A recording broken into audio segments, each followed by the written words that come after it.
অনেকগুলো নতুন রাজনৈতিক দলের আত্মপ্রকাশ ঘটেছে।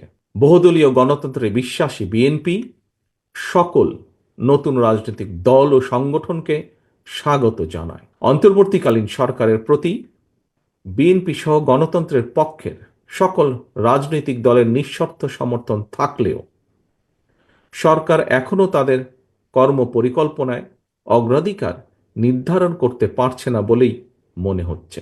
একজন রাজনৈতিক কর্মী হিসাবে আমি বিশ্বাস করি আজ এবং আগামী দিনের রাজনীতিতে বিএনপির এই ৩১ দফা হচ্ছে একটি বৈষম্যহীন গণতান্ত্রিক মানবিক বাংলাদেশ প্রতিষ্ঠার সনদ।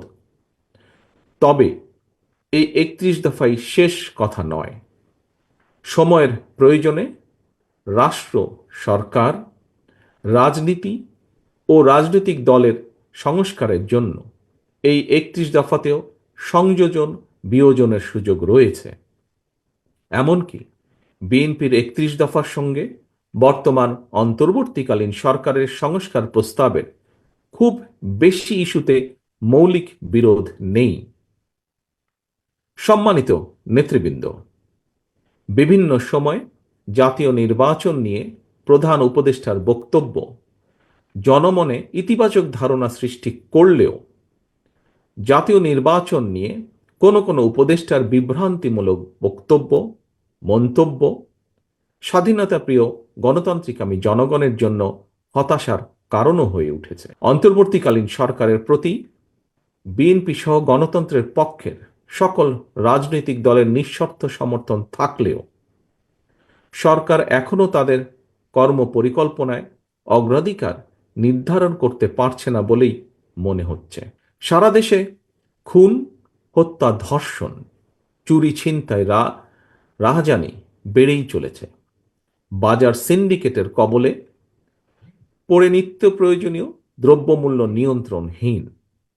বর্তমান অন্তর্বর্তীকালীন সরকার এখনও মনে হয় দেশের আইন শৃঙ্খলা পরিস্থিতির উপরে সম্পূর্ণ নিয়ন্ত্রণ প্রতিষ্ঠা করতে পারেনি।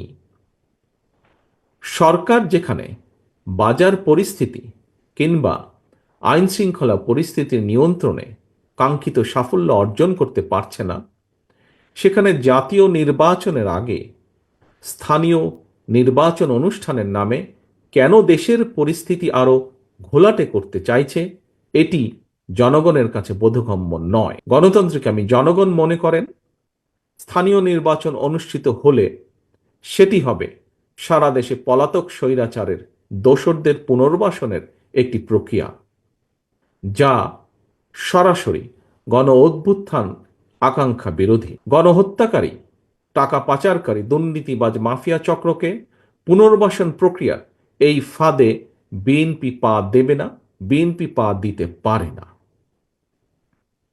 প্রিয় সহকর্মীবৃন্দ, বিএনপি জনগণের কাছে প্রতিশ্রুতিবদ্ধ আগামী জাতীয় নির্বাচনে বিএনপি জনরায় রাষ্ট্র পরিচালনার দায়িত্ব পেলে গণহত্যাকারী মানবতা বিরোধী অপরাধীদের বিচারের মুখোমুখি করবে। অন্তর্বর্তীকালীন সরকারের প্রতি আহ্বান, সারা দেশে গণহত্যাকারীদের দোসর মাফিয়া চক্রকে পুনর্বাসনের স্থানীয় নির্বাচন অনুষ্ঠানের পরিকল্পনা থেকে সরে আসুন। অবিলম্বে আগামী দিনগুলোর জন্য অন্তর্বর্তীকালীন সরকারের সুনির্দিষ্ট কর্মপরিকল্পনার রোডম্যাপ ঘোষণা করুন। গণহত্যাকারী মাফিয়া প্রধান হাসিনা দেশ ছেড়ে পালানোর পর এ পর্যন্ত বেশ অনেকগুলো নতুন রাজনৈতিক দলের আত্মপ্রকাশ ঘটেছে। বহুদলীয় গণতন্ত্রে বিশ্বাসী বিএনপি সকল নতুন রাজনৈতিক দল ও সংগঠনকে স্বাগত জানায়। তবে নির্বাচনের মাধ্যমে গ্রহণ কিংবা বর্জনের চূড়ান্ত সিদ্ধান্ত জানাবে জনগণ।